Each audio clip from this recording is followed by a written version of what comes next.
seribu sayang anak-anak kita sekarang, Pak. Sama pacarnya, luar biasa sopannya.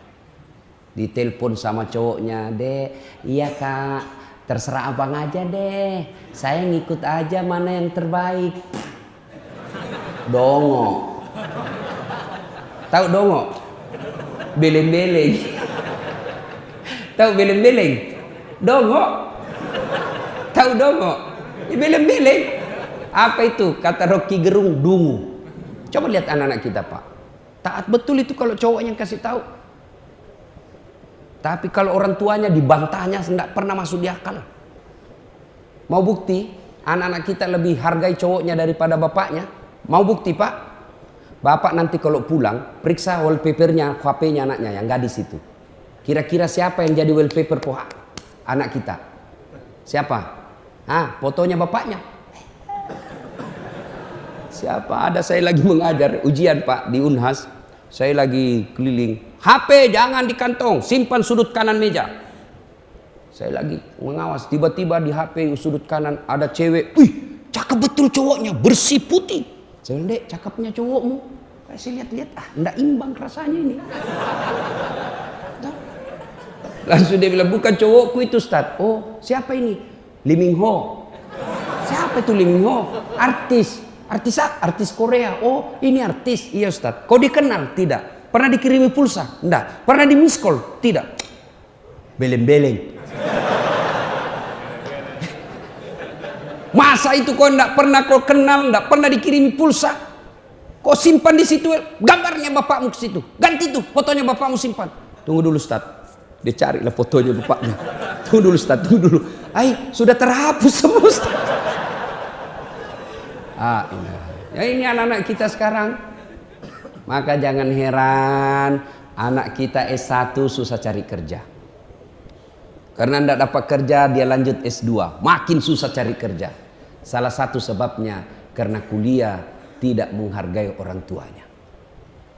Tidakkah kita sudah belajar dalam agama kita, ridallah fi ridal walidain, suktillah fi suktil walidain. Suatu kali Nabi di Makkah lagi tawaf pakai ihram. Tiba-tiba ada anak muda di depan Nabi tawaf juga. Dilihatnya Nabi, wih, melepuh pundaknya, Pak. Seperti orang yang baru kena bara api. Diikuti oleh Nabi. Selesai tawaf dipanggil, "Anak muda, tak, sini dulu anak muda." "Kenapa pundakmu, Nak?" "Saya ini orang Madinah. Ibu saya sakit. Ibu saya ini mau sekali menunaikan ibadah haji. Tidak ada budak saya. Tidak ada duit saya bayar onta. Saya pikul ibu saya dari Madinah ke Mekah. Jalan kaki kurang lebih 500 km. Melewati padang pasir." Kalau Bapak dari Jakarta ke Bogor, itu kan masih enak, Pak. Masih pohon-pohon, bisa tempat singgah. Makkah Madinah padang pasir. Kupikul ibu saya sepanjang jalan. Nanti selepas ketika saya makan, sholat dan buang air besar. Ada terus di pundak saya. Hampir tidak pernah lepas. Makanya ini pundak saya melepuh. Nabi terharu. Lalu anak muda ini bertanya, "Ya Rasulullah, kira-kira kebaikan saya ini sudah membalas kebaikan ibuku kepadaku, ya Rasul? Kira-kira sudah imbang?" Apa kata Nabi? "Demi Allah anak muda, kau sudah termasuk anak yang soleh, tapi demi Allah kau belum bisa membalas kebaikan ibumu kepadamu." Coba, mana ada anak-anak seperti ini sekarang? Coba lihat anak-anak kita sekarang, Pak. Ngeri, Pak. Tidak ada lagi sopan santun sama orang tua. Bapaknya sepertinya dianggap kawan.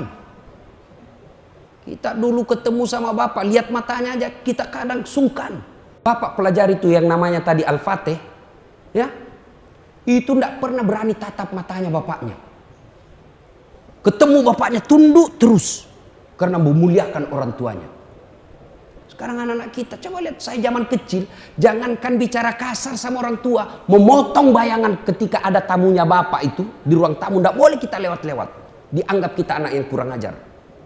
Makan, zaman saya kecil, makan, bapak saya petani, mau makan, kata ibu saya, "Jangan dulu, belum datang bapakmu, dosa kau kalau sisa kau kasih bapakmu." Masa sudah dari mulutmu kau kasih bapakmu? Begitu kita muliakan orang tua. Sekarang anak-anak makan, dia habisi Pak. Tinggal kuahnya disimpankan bapaknya. Yang ketawa, kau. Ini anak-anak kita sekarang bingung saya lihat. Makanya jangan heran hidupmu tidak akan dapat kebahagiaan. Coba lihat orang-orang yang sukses. Salah satu biasa resep hidupnya, mereka memuliakan orang tuanya. Itu model kita. Lain lagi Pak yang sudah berkeluarga. Modelnya apa? Lebih sayang sama istrinya daripada orang tuanya. Masih baik kalau ini lebih takut. Bu, ini ada duit lebih, kirim ke bapak ya, 2 juta lah. Lama kita tidak pulang kampung. Ini 2 juta untuk orang tua kita di kampung. Dengar istrinya, langsung istrinya bangkit. Apa? Bapakmu, itu anakmu. Langsung dia bilang suaminya, ya terserah deh, tidak jadi. Ada di sini takut sama istrinya? Ada laki-laki di sini takut sama istri? Berhenti jadi laki-laki Pak. Apa mau takut sama istri? Nah semua gaji kita diambil. Coba lihat itu istri. Semua gaji kita diambil. Bajunya kita yang belikan. Lipstiknya pun kita yang belikan. Sampai duit itinya pun kita yang belikan. Masa mau takut sama istri? Jadi Ustadz tidak takut sama istri. Ngapain saya mau takut sama istri? Cuma istriku lebih berani dari saya.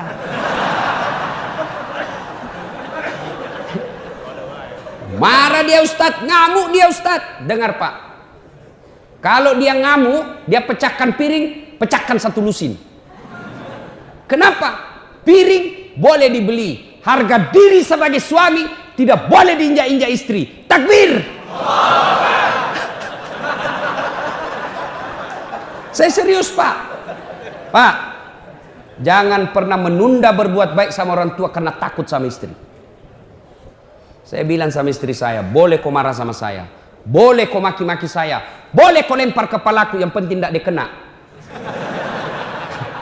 Satu yang tidak boleh, jangan pernah saya dengar di telinga saya kau hina orang tuaku.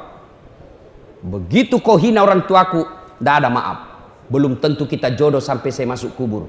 Tapi orang tua demi Allah, seluruh darah daging yang ada di dalam tubuhku itu dari orang tua saya. Gitu dong jadi laki-laki Pak. Yang ketawa, saya serius ini. Ini juga ibu-ibu, jangan suka ngomel.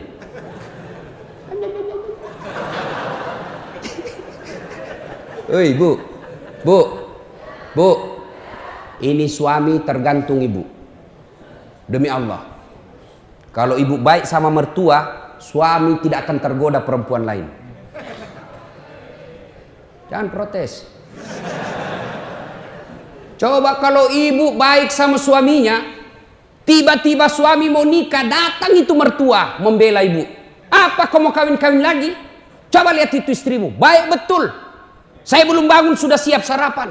Datang saudaramu semua dihormati. Kamu tidak pernah dihina, ngomongnya tidak pernah kasar sama kamu. Apalagi kau mau kawin, belum tentu kau dapat perempuan lebih baik dari itu istrimu. Awas kalau kau mau kawin lagi, haram itu air susuku. Gitu mama saya kalau marah Pak. Langsung dia bilang haram air susuku. Ampun mak. Tapi kalau tidak pernah muliakan orang tuanya, datang mertua dari kampung, baru 2 jam duduk dia tanya, Mak Haji kapan pulang? Belum selesai capek sudah ditanya pulang. Mertuanya hipertensi, makanannya yang asin-asin terus. Tidak pernah dihargai ketika datang mertua. Datang saudaranya tidak pernah manis di depannya. Pulang kampung suamimu dicuci otaknya sama mertuamu. Apa itu istrimu? Saya sekolahkan kau jauh-jauh. Saya jualkan sawah supaya kau dihargai orang, tidak dihina sepupumu. Ini istrimu sendiri yang hina kamu.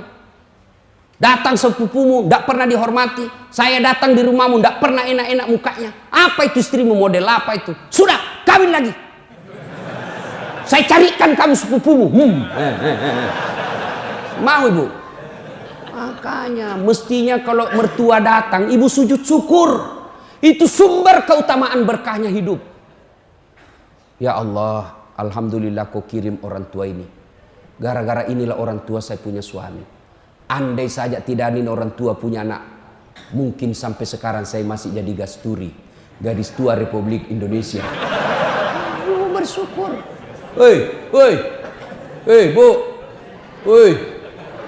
Baik-baik sama mertua. Demi Allah, rumah tangga tidak akan berkah ketika durhaka sama orang tua. Percaya, Pak.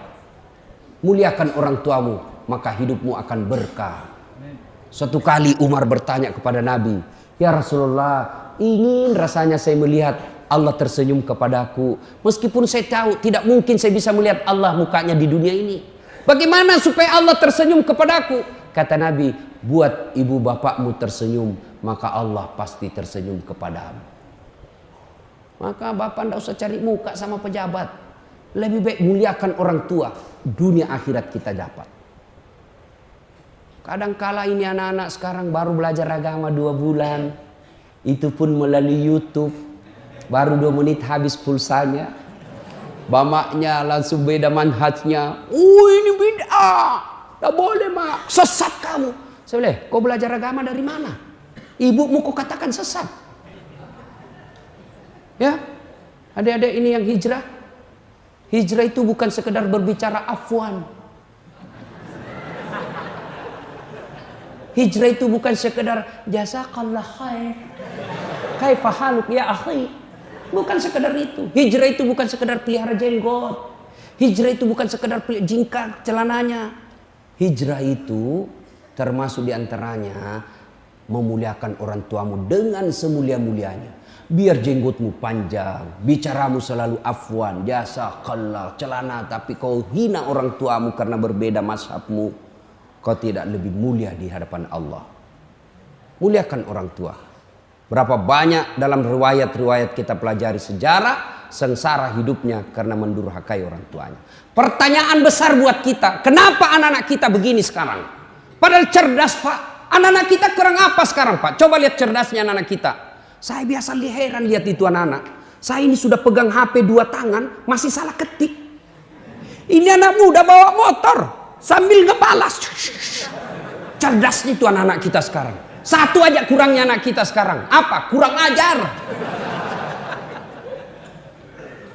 Imma yablughanna indakal kibra ahaduhuma au kilahuma fala takul lahuma uff wala tanharhuma wa kullahuma kaulan karima. Apabila kedua orang tuamu sudah lanjut dalam pemeliharaanmu, jangan kau berkata A saja dilarang, apalagi sampai meneteskan air mata orang tua. Al jannatu tahta aqdamil ummahat. Surga itu berada di bawah telapak kakimu. Kenapa anak-anak kita begini? Salah satu sebabnya karena kita memberi makan anak kita makanan-makanan haram. Kenapa anak-anak kita begini? Karena kita memberi contoh yang tidak baik di hadapan anak kita. Sini dulu. Awas kalau kau merokok, awas. Kalau kau merokok, saya kasih makan kau dengan bungkusnya. 10 menit kemudian, nak, kopi beli rokok tong. Anaknya dilarang merokok, baru dia merokok depan anaknya. Bapak macam apa ini? Ada yang merokok di sini? Nggak ada? Nggak ada dalam masjid. Nggak tahu kalau dia keluar nanti. Bapak kan selama ini sangat benci sama orang-orang yang menindas kita. Siapa orang-orang kaya yang ada di Indonesia? Banyak-banyak, Pak. Siapa orang-orang kaya? Mereka yang penguasa rokok. Dan kita lah ini orang Islam paling banyak merokok. Jadi kalau Bapak cinta sama agama, berhenti merokok. Itu orang rokok, itu orang Yahudi punya, Pak. Sudah kita dikasih rokok, sakit dikasih lagi obatnya. Duit kita dibawa ke sana. Maka saya doakan bapak-bapak yang merokok, berhenti merokok. Marah? Silakan, saya mau pulang juga. Ada yang bilang makruh, mungkin dia bilang makruh karena dia juga merokok. Berhenti, Pak. Kalau ada orang bilang baik itu rokok, saya bilang kau sini. Kalau kau merasa betul itu rokok baik, kau merokok anakmu di depanmu sama istrimu, rokok bareng-bareng di situ. Kalau kau rasa baik, pasti meskipun dia merokok, dia bilang jangan kau merokok, padahal dia merokok. Bagaimana kita mau beri baik yang anak dakwah kita kelihatannya tidak baik? Yang berikutnya, anak-anak kita mau baik, sementara kita sendiri tidak menjalankan agama dengan sebaik-baiknya. Ibu bapak saudara-saudara sekalian, sebenarnya masih ingin rasanya berlama-lama di tempat ini, tapi waktu jualan.